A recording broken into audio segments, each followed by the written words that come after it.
Suzanne Walther was pregnant with her third child when her and her husband came across some serious health concerns for their unborn baby. They were concerned with the safety and morality of vaccines given to children during their developmental years.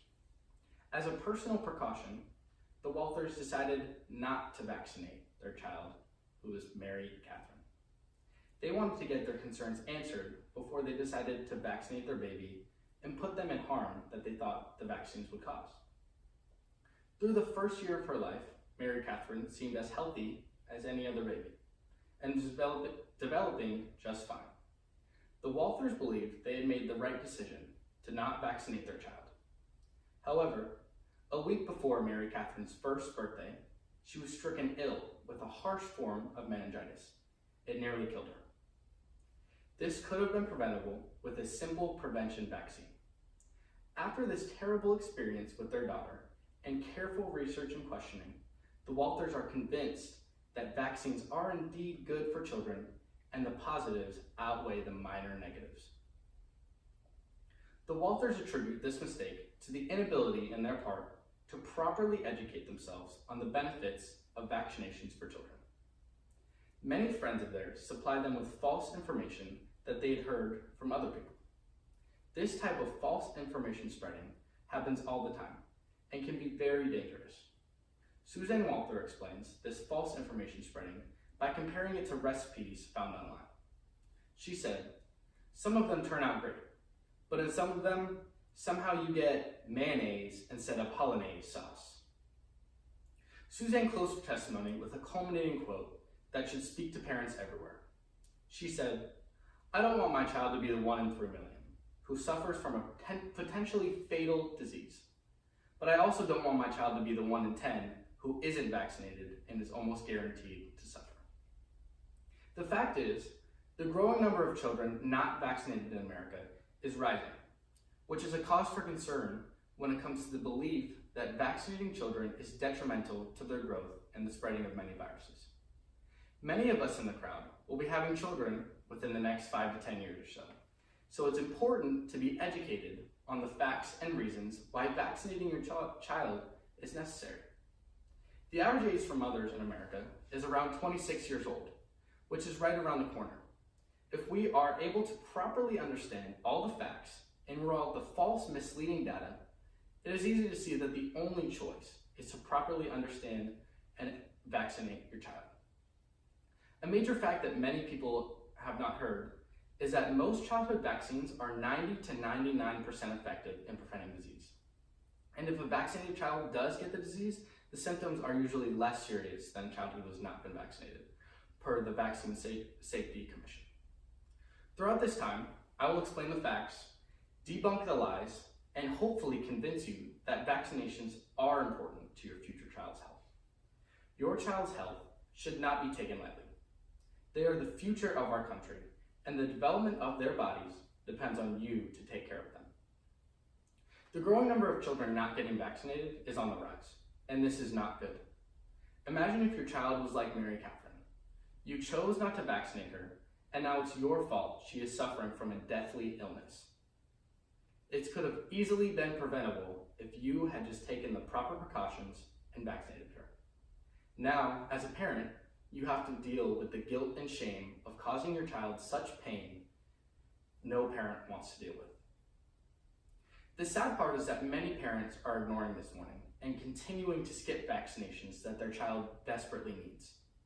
According to the American Academy of Pediatrics, they found that more than 1 in 3 children were under-vaccinated for more than 6 months.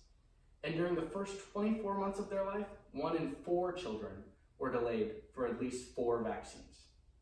This number is astounding due to the fact that almost all qualified professionals support these vaccinations and have been proven to work 99% of the time. There are cases that are few and far between about children having negative impacts from vaccination, but those odds are not comparable to the benefits of receiving vaccines. Most evidence that supports not vaccinating children is not from trusted sources or peer-reviewed articles. Most of the information supplied for this opinion is from mothers who had a rare experience from vaccinations with their children. They turned into their life goal to show other parents why vaccinations are so terrible. These parents against vaccinations are reaching new parents that have no background knowledge of the benefits of vaccination. These stories are hard to forget, but they don't represent the facts and the peer-reviewed studies that prove how great vaccinations are. As you can see on the screen, there are a multitude of Facebook groups that fight against vaccinations, but most of them aren't able to back up their beliefs with facts or statistics. There are, however, things we can do as future parents and properly educated people in this world. We're able to see how not vaccinating children can negatively impact our country. Here are some ways we can counteract this and improve the health of our children. On a large scale of things, we should be pushing for legislation that requires people to vaccinate their children. Many people fight against that by saying they should be able to make the decision that affects their child on their own.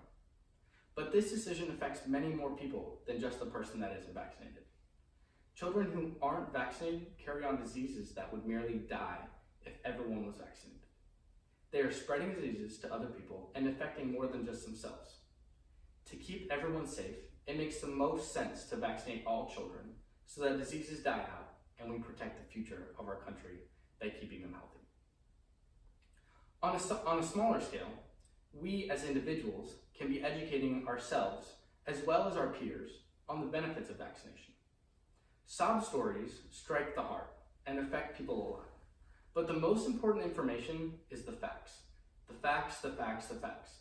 When people are given all of the proven facts on vaccination, there is no way to fight against the idea that they are always better than not vaccinated. There are many organizations working toward this goal to properly educate parents and inform them only on the facts and the facts alone. A new study by researchers offers a promising insight into how the medical community may seek and break through in anti-vaccine parents. Using social media as a means of answering questions about vaccination, beginning during pregnancy, these parents were able to understand the facts and realize that vaccinating their child was the right thing to do. By fighting against the anti-vaccination parents, reaching one parent at a time, it is a huge step towards the goal. Reaching a younger audience through social media is also a very smart way to educate parents on this study, and this study is a prime example.